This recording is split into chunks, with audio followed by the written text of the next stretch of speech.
Turabashimiye mwese mukurikiye radiyo Mavete ivugira ku murongo wa 92 n'ibice bitandatu FM. Iyo witegereje ikarita y'isi neza uba ubona ko ubu butaka bwahoze bufatanye. Ikindi iyo ukurikije inyandiko z'abahanga, Bibiliya ndetse n'ibindi, uba ubona ko ubu butaka bwahoze bufatanye. Ubona ko hahozeho inyanja imwe ndetse n'ubutaka bumwe. Byatewe n'iki kugira ngo tubone iyi migabane? Ntujye kure ya radiyo yawe, byose biri muri iki kiganiro. Njye ndi Done Kizigenza.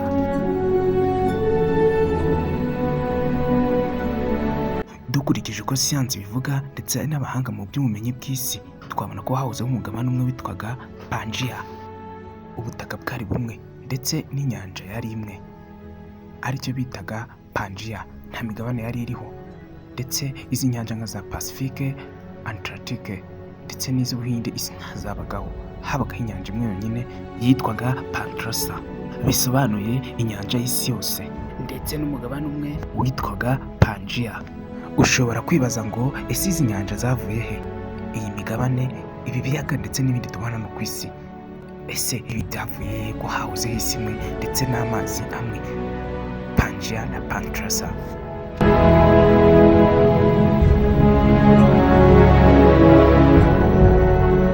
Ubusanzwe isi igizwe n'ibice bitatu. Muri ibyo bice harimo core, mantle ndetse na crust. Muri icyo gice cya core ni igice kigizwe n'umuriro cyane, ibikoma by'umuriro dukunda kwita magma, ndetse akaba ari igice gifite ubushyuhe bukomeye cyane, ari nacyo gice gishyushye cyane. Ibyo uzabibona wenda nk'ikirunga cyarutse, biriya bikoma kiruka aribyo twita magma, biriya nibyo bita core, nibyo byibera muri core. Ni igice cy'umuriro. Tujye mu gice cya mantle. Mantle ni igice kiri hagati ya crust ndetse na core.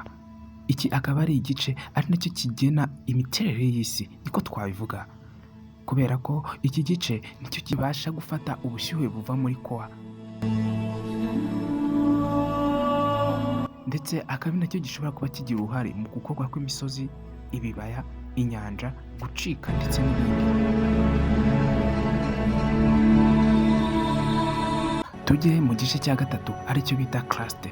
Iki nicyo gice kiri hejuru, akaba ari cyo gice kigizwe n'inyanja ndetse n'ubutaka. Iki ni nacyo dutuyeho.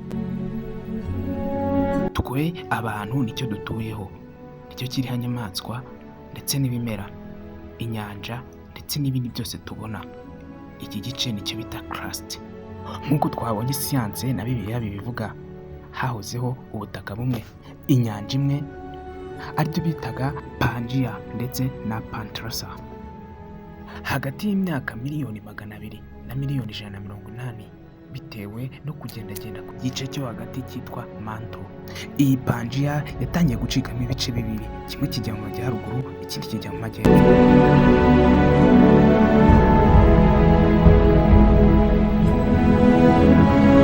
Iyi myumbagatanyo cyangwa se iki gihe isi yari irimo nibyo byiswe initial breakup. Hagati y'imyaka miliyoni 180 ishije ndetse n'imyaka miliyoni 200, icyo gihe nibwo twagize icyitwa Laurasia and Gondwana. Iyi akaba ariyo migabane ibiri yahise icika ku iki gice cya Pangaea. Nuko igice cya Laurasia kijya mu majyaruguru ndetse igice cya Gondwana kijya mu majyepfo.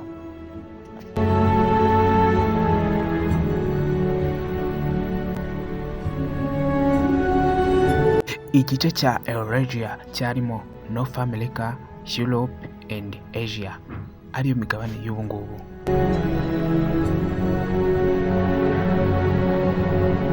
Ndetse igice cya Gondwana cyarimo Africa, India, Australia, Antarctica ndetse na South America. Hagati y'imyaka miliyoni 100 n'imyaka miliyoni 150 hatangiye indi step. Iyo step yiswe further splitting. Iyi further splitting yo Afrika yatangiye gutandukana na South America. Iki gihe South America cyangwa se Amerika y'Amajyepfo yatangiye gutandukana na Afrika. ubwo niko kuvuga ko inyanja ya Atlantika. Uko ibyo byose byabaga niko Ubuhinde, Antarctica ndetse na Australia nabyo byabaga biri gutandukana. Ubuhinde bwazamukaga bwerekeza ku gice cya Eurasia ndetse Australia nayo igenda itandukana na Antarctica. Niko Antarctica yagiye muri South Pole ndetse na Australia isigara mu nyanja ya India cyangwa se inyanja yitiriwe Abahinde. Nguko iby'umugabane wa Gondwana byagiye bigenda birangira. Reka tujye mu kindi gice.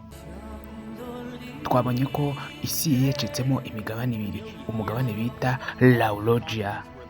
Laurasia wo ibyawo byarangiye bite?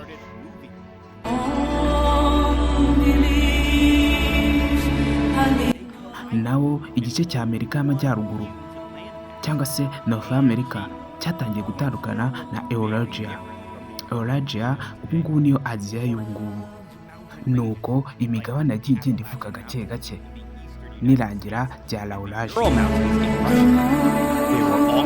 Reka tujye ku kindi gice cyiswe India Channel.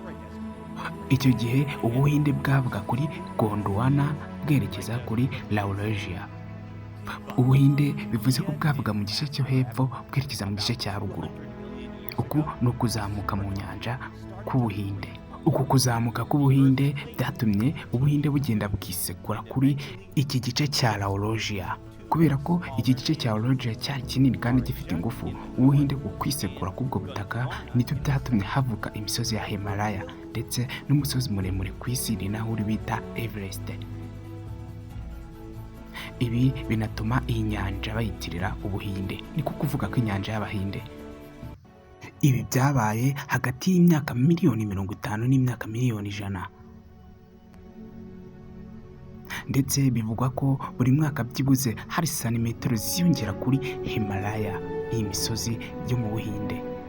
Ndetse akaba imisozi iri mu mugabane wa Aziya ubu ngubu. Hagati ya santimetero 1 na santimetero 2 zigenda zizamuka byibuze buri mwaka ku iyi misozi ya Himalaya. Kubera ko Ubuhinde bukomeza gusunika, bukomeza kugenda busunika uriya mugabane wa Eurasia. Abize geography ndakeka ibi murabyumva neza cyane.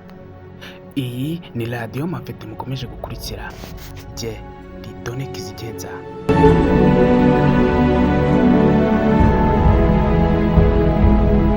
Ubu ngubu tuvugana isi igizwe n'imigabane 7 harimo Afurika, Aziya, Europe, Amerika y'Amajyaruguru, Amerika y'Amajyepfo, Australia cyangwa se bakunda kwita Oceania ndetse n'umugabane wa Antarctica igizwe n'urubura.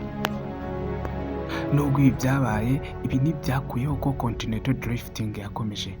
Na n'ubu ngubu continental drifting irakomeje cyangwa se kugenda gutandukana k'ubutaka. Inyanja Antarctica igenda yaguka.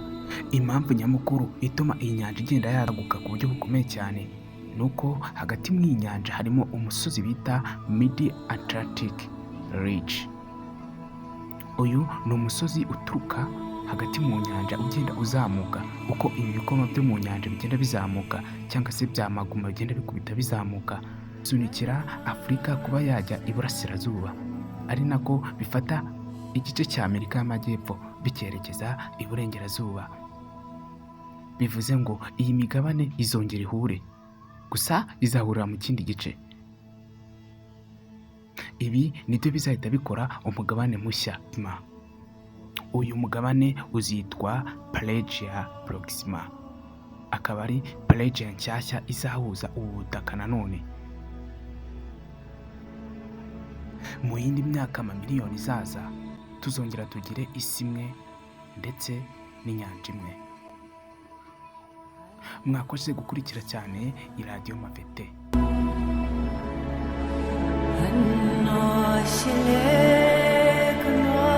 Ivugira ku murongo wa 92.6 FM.